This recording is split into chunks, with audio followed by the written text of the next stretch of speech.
नमस्कार दोस्तों, मैं हूं राजेश आर्या और आज एक प्यारी सी कहानी है आलोचक भगवान के दूत होते हैं। जी हाँ, सभी के जीवन में आलोचक होते हैं और उस पर ही एक कहानी है।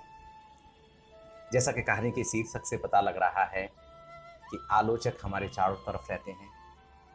ऐसे ही एक व्यक्ति हुआ करते थे। अभी वो स्टूडेंट थे और डिप्लोमा कर रहे थे। नाम था रमेश।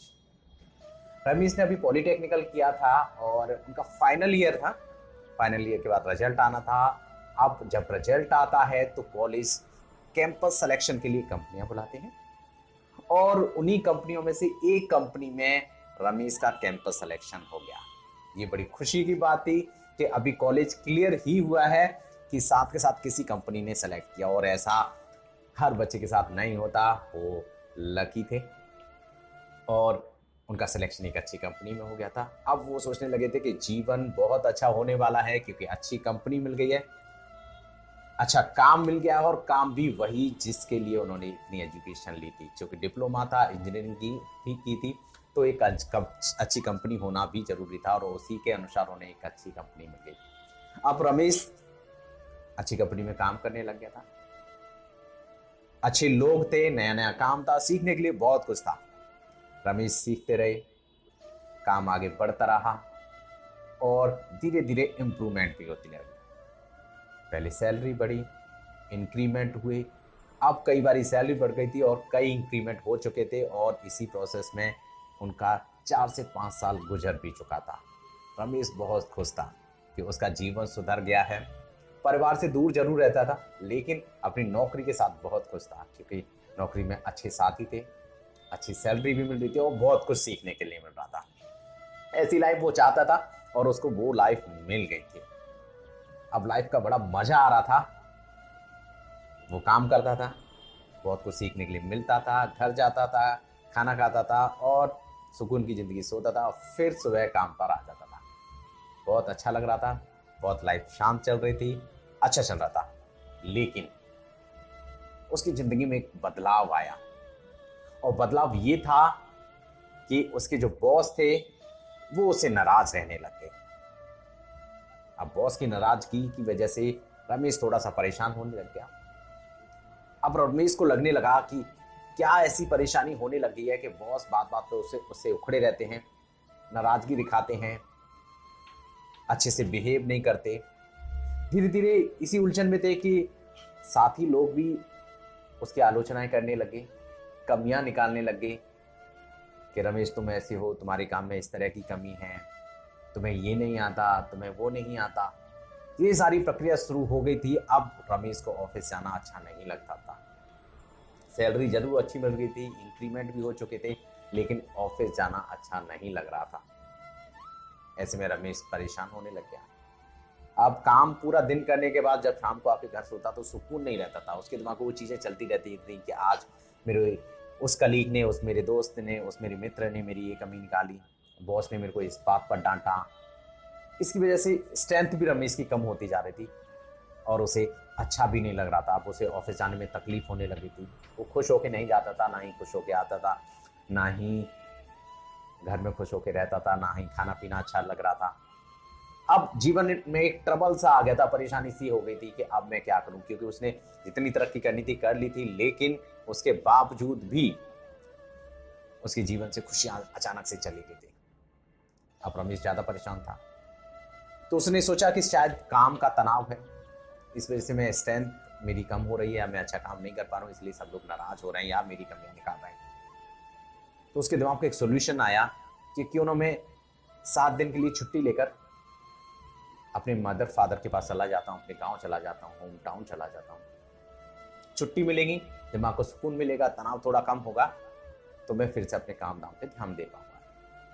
और यही सोचकर रमेश अपने बॉस से 7 दिन की छुट्टी लेता है। बॉस नाराज होकर छुट्टी देता है, लेकिन दे देता है और रमेश अपने गांव चला जाता है। गांव में जाकर उसे बहुत अच्छा लगता है क्योंकि वो तनाव की जिंदगी से निकल के आया था, माँ बाप से मिला था, मम्मी पापा बहुत खुश थे, अच्छा खाना खा रहा था, मिल रहा था, पुराने दोस्त मिल रहे थे, तनाव थोड़ा कम होता है। लेकिन जैसे ही 3 से 4 दिन गुजरे, उसे सोचने लगता है कि अब वापस ऑफिस जाना है, फिर वही ज़िंदगी होगी, वही तनाव होगा, वही टेंशन होगा। लेकिन बगैर काम के भी लाइफ नहीं चल सकती थी, क्योंकि गांव में, सोसाइटी में जो उसे इज्जत मिली थी उसके काम की वजह से ही मिली थी, और अब वो काम अच्छे से कर रहा था।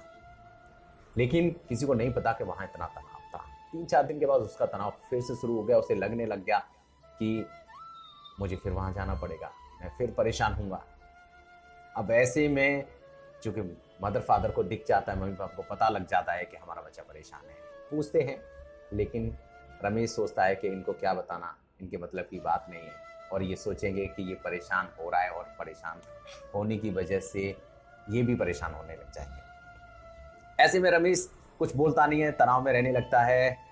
लेकिन उसकी माँ इस बात को समझ जाती हैं और वो सोचती हैं इसका एक सॉल्यूशन हो सकता है।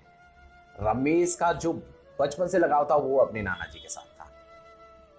ऐसे में रमेश की मदर रमेश के नाना जी को घर पर बुलाती हैं, उन्हें बताती हैं कि कुछ परेशानी है और रमेश बड़े दिनों में आया है, आप मिलने आ जाओ। नाना जी बुजुर्ग थे।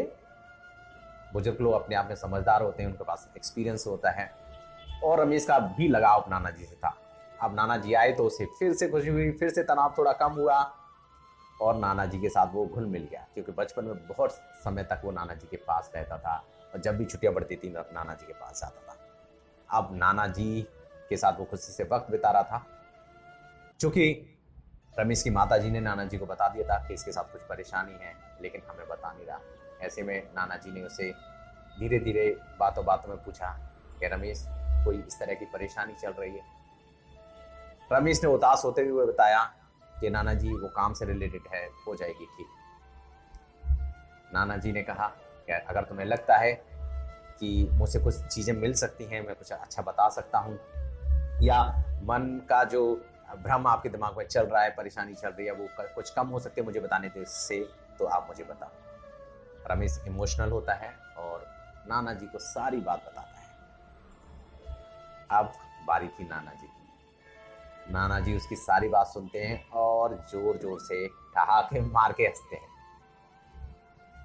ऐसे में रमेश को बड़ा अजीब लगता है कि मैं परेशानी में हूँ, नाना जी मेरा मजाक बना रहे हैं। वो नाना जी को बीच में रोक के कहता है, नाना जी आप तो मेरा मजाक बना रहे हो।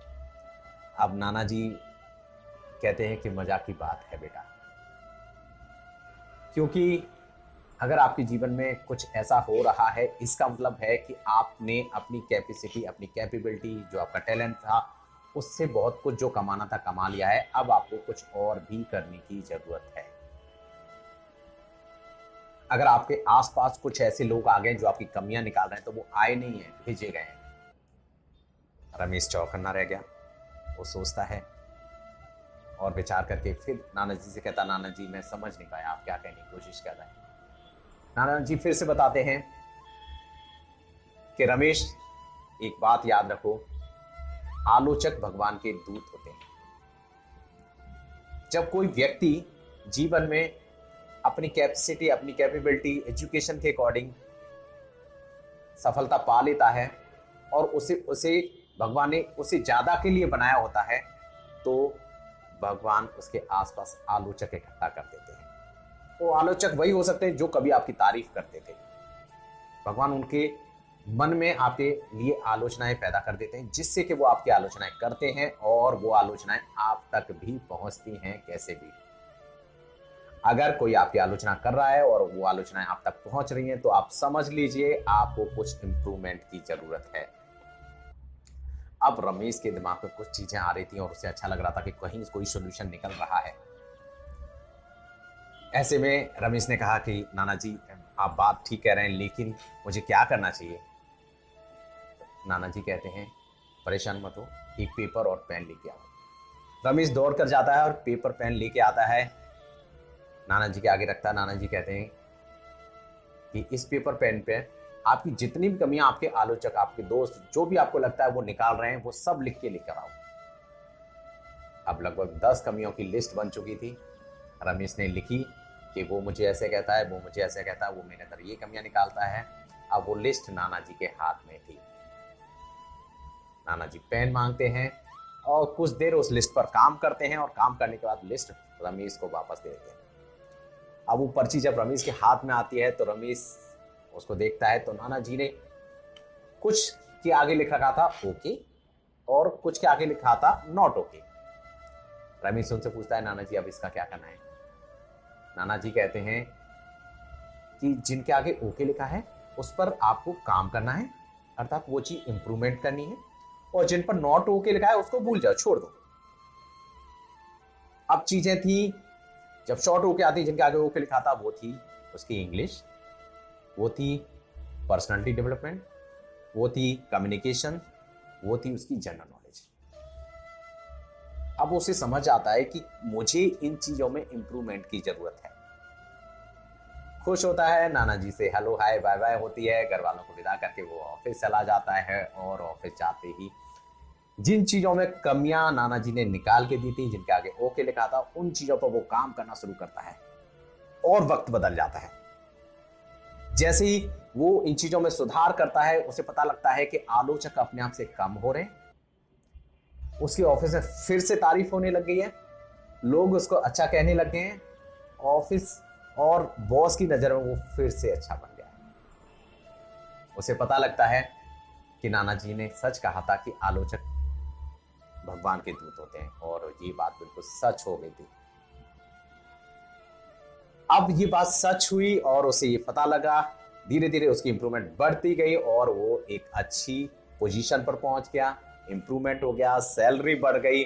अब उसने अपना घर खरीद लिया और अच्छे से जीवन बसर करने लगा। अब उसकी शादी की बातें भी चलने लगी थी, जीवन में बदलाव आ गए, सफल हो गया। यही उसके जीवन का सार रहा कि आलोचक भगवान के दूत होते हैं। अब रमेश खुशहाल था, उसको समझ आ गया कि जिन्होंने आलोचनाओं से सीखा है, उन पर जीतने के सबूत होते हैं, उन पर जीतने के सबूत होते हैं। और आलोचकों से घबराना मत, क्योंकि आलोचक भगवान के दूत होते हैं। तो दोस्तों, अगर आपके आसपास आलोचक हैं, आपकी कुछ लोग कमियां निकाल रहे हैं, बुराई कर रहे हैं, तो आपको भी उनसे घबराने का जरूरत नहीं है।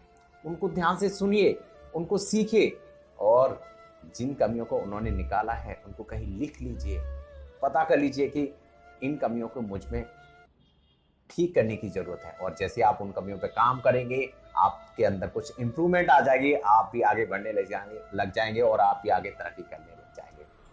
तो ये थी कहानी जिसमें पता चला कि आलोचकों से घबराने का जरूरत नहीं है। ऐसी किसी अच्छी कहानी के साथ फिर मैं हाजिर हूंगा। मैं हूं राजेश आर्या। तब तक के लिए नमस्कार, बाय बाय, टेक केयर।